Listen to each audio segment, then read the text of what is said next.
Hai guys, welcome back to my YouTube channel. Baik lagi bareng aku di sini di acara Sasaku Sayang-sayang aku. Nah, kali ini aku kedatangan teman yang spesial banget dan kita bakalan obrolin hal-hal yang spesial juga. Nah, tahu nggak sih guys, sebentar lagi kita akan ngerayain yang namanya Hari AIDS Sedunia, tepatnya di 1 Desember 2020. Nah, berkaitan tentang merayakan Hari AIDS Sedunia, nanti aku coba untuk sampai ke tanggal 1 aku bakalan ngevlog seputaran HIV dan AIDS. Nah, kali ini kita juga akan ngebahas seputaran HIV dan AIDS. Oke. Nah, kita temanya hari ini adalah relawan termuda yang memberi dukungan buat orang yang sudah positif. Nah, langsung aja yuk kita berkenalan dengan teman kita yang satu ini. Ada siapa ini? Strada, boleh berkenalan? Halo teman-teman, nama saya Ali Tanjung. Saya tinggal di asalnya dari Kubang sih, Kubang, Kabupaten Kampar. Tapi sekarang saya lagi ngekos di Jalan Jenderal Sudirman, Pekanbaru. Oke, berarti di Pekanbaru. Oke, Ali, aku mau nanya nih, kamu sejak kapan bergabung menjadi relawan khususnya untuk di isu HIV dan AIDS? Aku bergabung jadi relawan khususnya di HIV dan AIDS itu dari aku masih sekolah. Tepatnya waktu itu masih kelas 3 SMP, aku udah dapat brosur tentang HIV dan AIDS. Terus kemudian aku itu kepo banget sama yang namanya HIV dan AIDS. Terus aku baca terus. Teman-teman aku yang lain itu pada ngebuangin semua brosur yang diberikan. Kan ada tuh waktu itu program cegah narkoba, terus HIV dan AIDS.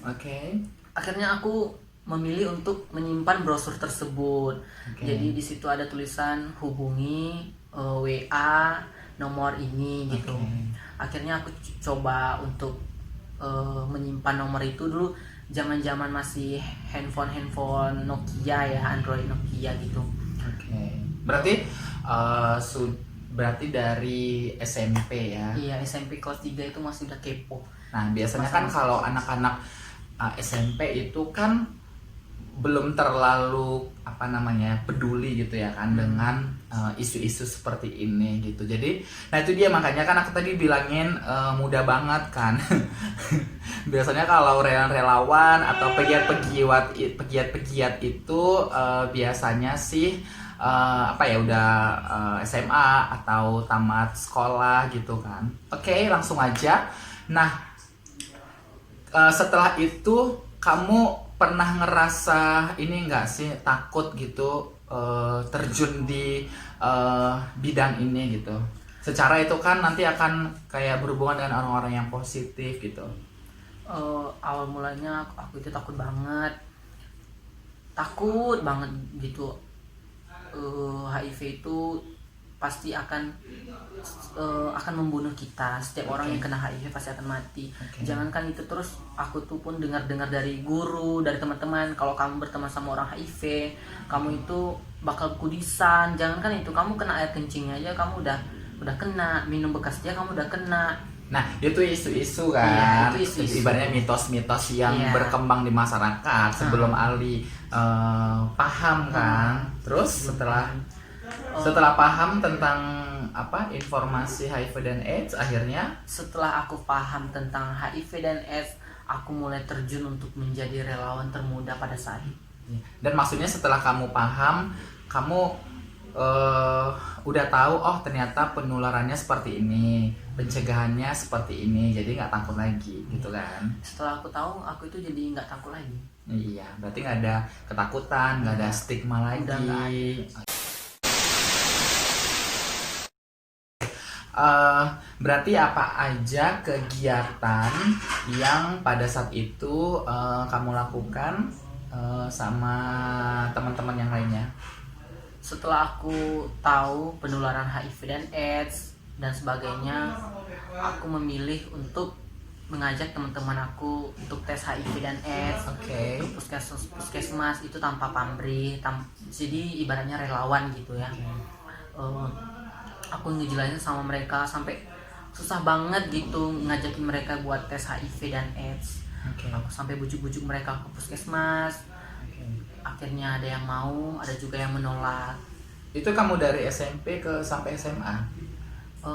Itu waktu SMP itu aku Belum. masih Mulai bawa berani ke puskesmas mulai waktu SMK kelas 1. SMK kelas 1. Kelas 1 SMK. Nah, rata-rata yang kamu bawa itu range usianya usia berapa aja?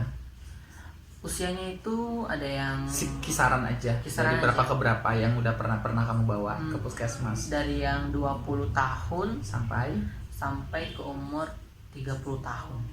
Oke. Nah, terus kamu caranya ngebawa teman-teman itu ke puskesmas dari siapa gitu kan? Pasti ada yang ngajarin, apakah sudah ada ikut pelatihan atau diajari sama relawan-relawan senior atau pegiat-pegiat yang senior atau gimana? Awalnya akulah orang yang dibawa untuk tes fisik. Oh, yang pertama dirimu. Iya. Terus? Jadi setelah aku mempelajari semuanya,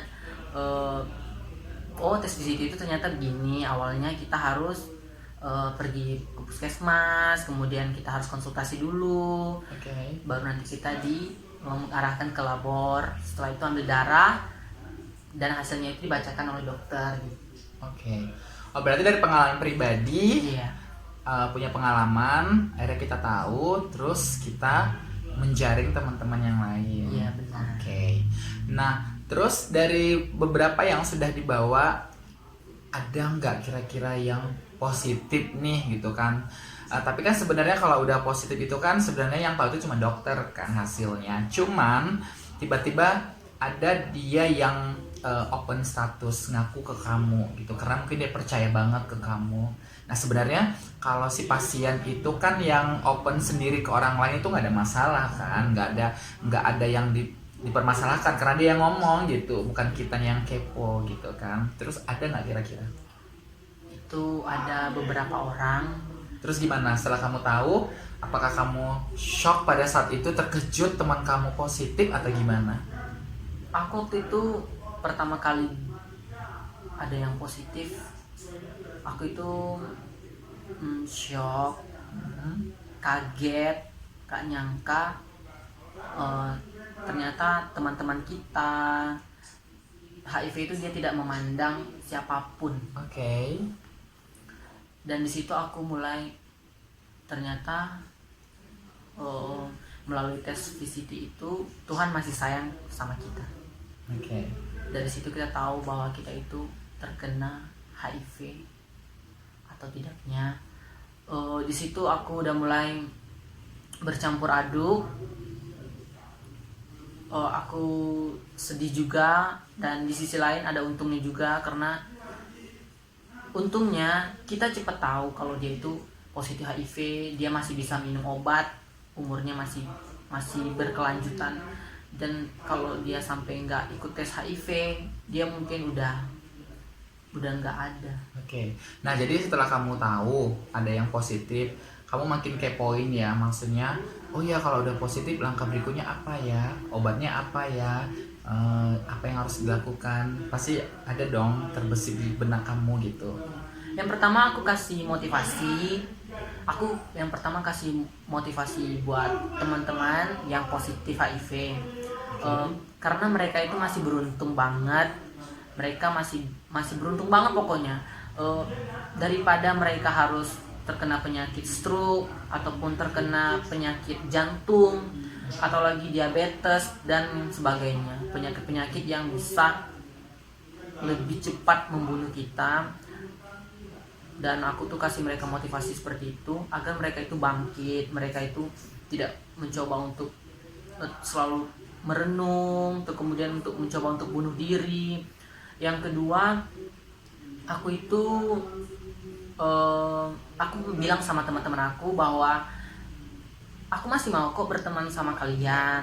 Aku juga gak akan kasih tahu orang-orang kalau kalian itu positif.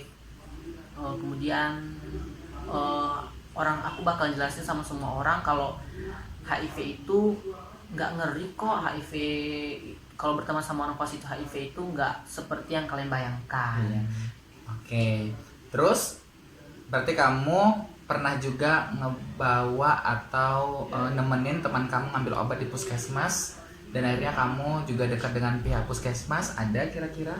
Itu udah sering banget. Jadi udah kenal sama orang pihak puskesmas? Udah Ada ya? udah ada. Oke. Jadi gimana respon orang puskesmas sama kamu? Ya beberapa dokter sih udah tahu kalau aku itu ya sebagai relawan pendamping. Bahkan aku pernah, karena teman-teman aku yang positif itu lagi sibuk, akhirnya aku nyempetin buat ngambil obat mereka ke puskesmas. Aku sendiri. Oke. Tapi sebelum itu aku Boleh dikasih tahu puskesmas mana? Boleh nggak sih? puskesmas Yang paling dekat kamu yang paling hubungannya dekat, puskesmas itu? puskesmas mana? 50. Pekanbaru ya? Iya, Pekanbaru. Say hello dong puskesmas 50 Pekanbaru. Oke, terus apa kira-kira harapannya Ali untuk masyarakat di luar sana? Harapan aku buat masyarakat di luar sana, jauhi penyakitnya bukan orangnya. Terus HIV itu dia tidak memandang kamu orang kaya ataupun kamu orang miskin, kamu ganteng, kamu jelek. Pokoknya HIV itu tidak memandang siapa kamu. Intinya kalau kamu itu melanggar, maka HIV itu akan datang. Tapi jika kamu tidak melanggar, maka HIV itu tidak akan pernah mendekati dirimu. Kemudian jika kamu sudah terkena HIV, tandanya Tuhan itu masih sayang sama kamu. Dan pesan buat kamu yang udah terkena HIV, jangan merokok, jangan meminum alkohol, jangan bergadang, terus jangan juga sering makan makanan yang sembarangan. Kalau udah jatuh harus dicuci dulu gitu. Ibaratnya harus menjaga kesehatan lebih penting. Oke. Terus perasaan yang terakhir ya, perasaan kamu gimana setelah menjadi relawan? Perasaan Apa yang aku kamu rasakan setelah gitu? menjadi relawan, setiap aku membantu orang itu aku ada rasa senang. Oke. Walaupun aku nggak bisa membantu mereka lewat materi atau uang, tapi aku bisa membantu mereka lewat tenaga aku, jasa-jasa aku, waktu aku luangkan. Sampai aku pernah izin sama orang tua aku, waktu itu aku lagi sekolah, aku rela nggak masuk sekolah selama seminggu. Aku izin sama guru aku izin sama orang tua aku, sampai orang tua aku dan nelfon aku. Itu semua demi ngerawat teman-teman aku yang positif HIV di rumah sakit. Oke, terima kasih atas obrolannya Ali. Thank you banget, sungguh inspiratif. Jadi buat teman-teman di luar sana ya, siapapun boleh ini apa namanya saling mendukung atau boleh bergerak ya.